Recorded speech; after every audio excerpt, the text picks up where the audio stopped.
questions dans la salle? Monsieur? Oui, c'est Coubertin pour le site de Fantastique. Do you prefer dreaming when you are awake or asleep? Do you prefer to dream when you are awake or when you are sleeping? What's it? Do you prefer to dream when you are awake or when you are sleeping? Dreaming? Yeah. When you make film, you dream when you're awake and you dream when you're asleep. It takes over your whole life, especially your interior life, because you're creating a dream. And so you walk around thinking all the time, or you wake up middle of the night, I know how to do that. So it's a process, really. It's very dream-like. Oui, il nous dit qu'en fait, lorsqu'on réalise un film, on rêve tout le temps. On rêve éveillé, on rêve endormi, on rêve tout le temps parce que c'est un processus qui est créatif, qui est très intense et qui englobe toute votre vie. Pendant la fabrication du film, où il dit que quand on marche, on est en train de rêver, que quand on dort la nuit, souvent on se réveille en se disant « Ah mais voilà, ça y est, j'ai trouvé comment je vais faire telle ou telle séquence ». Et il nous dit que c'est vraiment un processus de création très intense, et c'est parce qu'on est en train de concrétiser un rêve lorsqu'on fait un film. But I'll complete it now. You see, people look at film and think that this is the way life is. It's not. It's more like when you dream. You go from here to here to here. You move through space and time in a dream, in an instant. It's not logical. A dream is illogical. And it has its own time and space, which is all mixed up. And that's why it's very much like film. You have to interpret what you're seeing. Il nous dit que souvent, lorsque les gens regardent un film, ils se disent que ça ressemble à la vraie vie, que la vraie vie c'est comme ça. Il nous dit que pas du tout.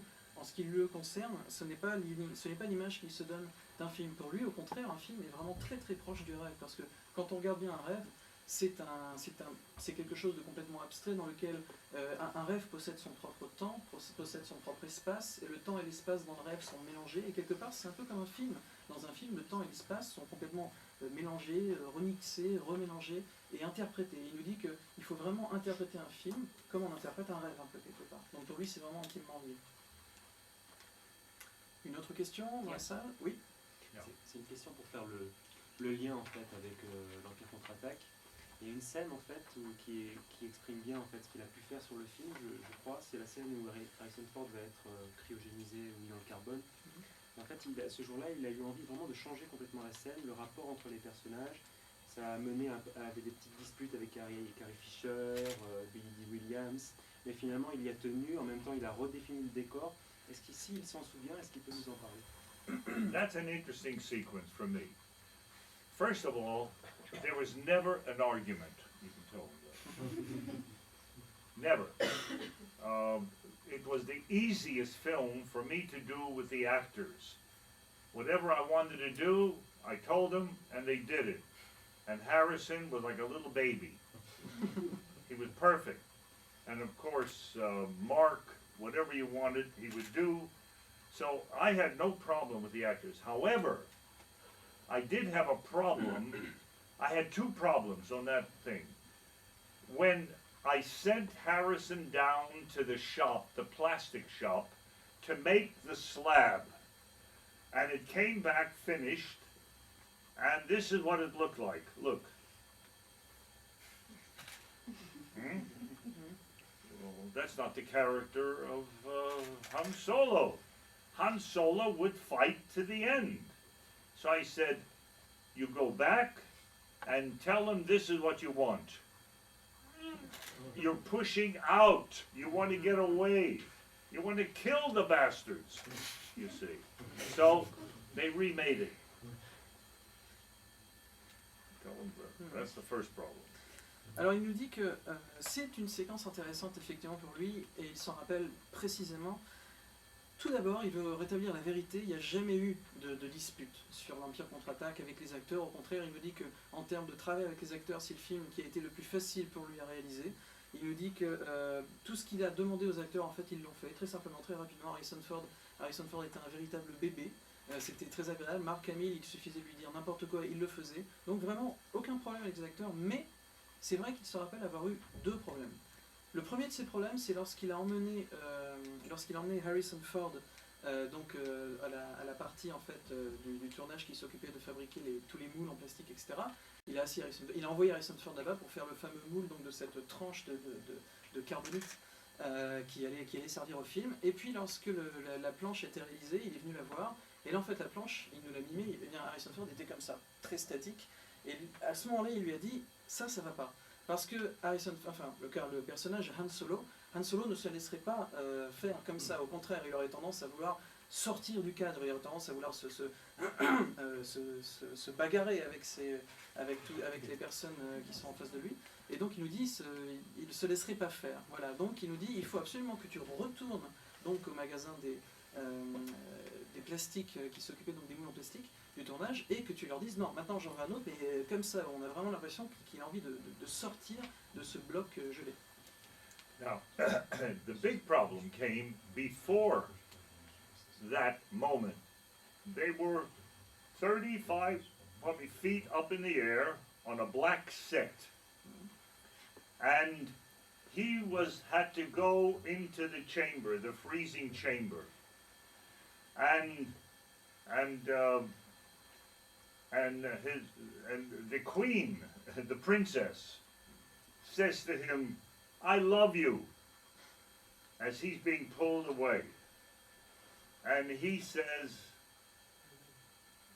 I didn't know what he said. Because on the script it said, I love you too. Well, to me, that's a bad line for Han Solo. It gives the advantage to the woman. She said, I love you too. That's not the character of Han Solo. You see, every moment in a film should be true to the characters. So we came to shoot it, and I shot that scene. I love you too. Boom, he's gone. Stop. No, we have to shoot it again. Everybody wanted to go to lunch. They were very angry at me. I said, no, we got to shoot it again. Harrison, try saying, and I give him different lines. And so we do a take, I love you, and he says the line. Cut, no good. Do it again. Try this line. I love you. You do another line. Yeah, that was no good. We did it like 10 times and couldn't find what would be right for the character. Finally, the crew now hated me because they wanted their beer, you see. They drink a lot of beer in England for lunch. I don't know how they work. And then I said, okay, we'll do it once more. Okay, so he got in position, and I said, Harrison, whatever comes to your mind, say it. Okay, roll. And she said, I love you. And he said, I know. Pulled him away. And I said, that's perfect. My assistant, who used to be a director, said, no, wait a minute, hold it, nobody move. Nobody move. He says, listen, we've suffered this long. Keep going until you get the line you want. I said, we got it. He says, what? I know? I said, yeah. He said, but that's funny. I said, yes, it's funny. That's good. That's Han Solo. And that is the way it should be. The only argument I had with George Lucas, when I cut the picture together and we came to that moment, and he says, I know, George went like this. He says, that's not the line in the script, is it? I said, no. He said, well, he says, I know, the audience is going to laugh. I said, I hope so. He says, but I don't understand. It's a serious scene. I said, yes, and that's why they should laugh, because the next moment will be even more serious and better. you need to discharge the energy. And so he said, well, let's try it when we show the picture both ways. We never showed it both ways. The audience loved, I know. So, tell me. Oui, il nous dit que lorsqu'ils ont tourné cette fameuse séquence, tous les acteurs étaient suspendus sur un plateau plongé dans le noir à plusieurs dizaines de mètres de hauteur. Et là, à ce moment-là, donc la princesse Leia dit à Harrison Ford je t'aime. Et Harrison Ford lui dit, alors voilà, il sait très bien ce qu'il allait lui dire puisque c'était écrit dans le scénario et il nous dit que dès qu'il a lu cette séquence dans le scénario, il s'est dit il y a un truc qui va pas. Han Solo ne peut pas dire ça. En fait, la réponse de Han Solo à ce moment-là, c'était je t'aime aussi. Et il nous dit que Han Solo ne peut pas répondre ça. C'est un personnage viril qui a un caractère fort. Il ne peut pas répondre ça parce que s'il répond ça, il donne l'avantage à la femme, à la princesse Leia. Et il nous dit que bon, il a quand même tourné la scène avec je t'aime moi aussi, cut. Et il nous dit ça n'allait pas, ça n'allait pas. Et à ce moment-là, nous dit-il, toutes les personnes, l'équipe technique, les acteurs, tout le monde voulait aller déjeuner, c'était l'heure de déjeuner.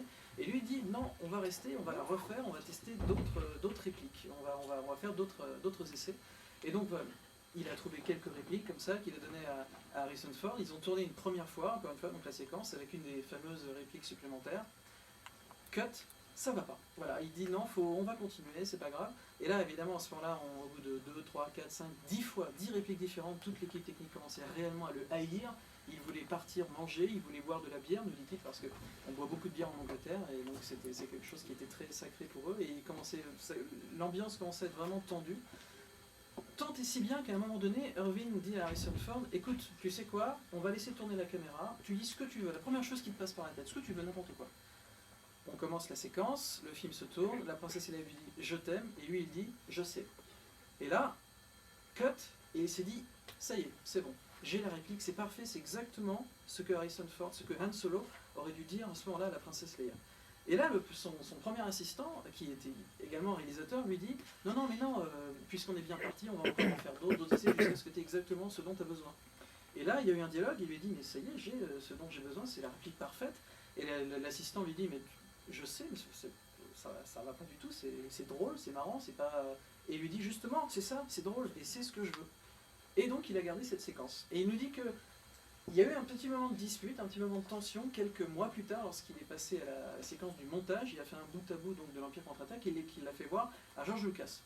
Et à ce moment-là, donc le film était en train de se dérouler, et à ce moment-là, tout à coup, George Lucas lui dit « Eh mais attends, c'est pas la ligne que j'ai écrite !» Et il lui dit « Non, effectivement, c'est pas la réplique que tu as écrite. » Et George Lucas lui dit « Mais je sais, enfin, ça va pas du tout, ça va pas, c'est drôle, les gens vont rire. » Et il lui dit « Mais j'espère bien qu'ils vont rire. » Et George Lucas ne comprenait pas, il lui dit « Je comprends pas, c'est une séquence qui est censée être sérieuse. » Et là, Irvin lui dit, justement, comme c'est sérieux, et comme le moment qui va venir juste après, où il va vraiment se faire congeler, est encore plus sérieux, ils ont besoin de rire. Ils ont besoin de se décharger de cette électricité, de cette énergie dramatique, justement, pour pouvoir rebondir sur quelque chose d'encore plus sérieux. Il lui dit, c'est exactement ce que Han Solo doit dire à ce moment-là. C'est la bonne séquence. George Lucas n'était pas sûr, il lui a dit, bon, ce qu'on va faire, c'est qu'on va faire deux montages, un montage avec celle-là et un montage avec l'autre séquence. Et il sait très bien que le public à qui il a fait voir donc, ces séquences a évidemment largement préféré la version avec je sais, et c'est la raison pour laquelle on la voit aujourd'hui. Voilà, cette conférence de presse est terminée, the press conference is over. Mesdames et messieurs, Irvin Kershner.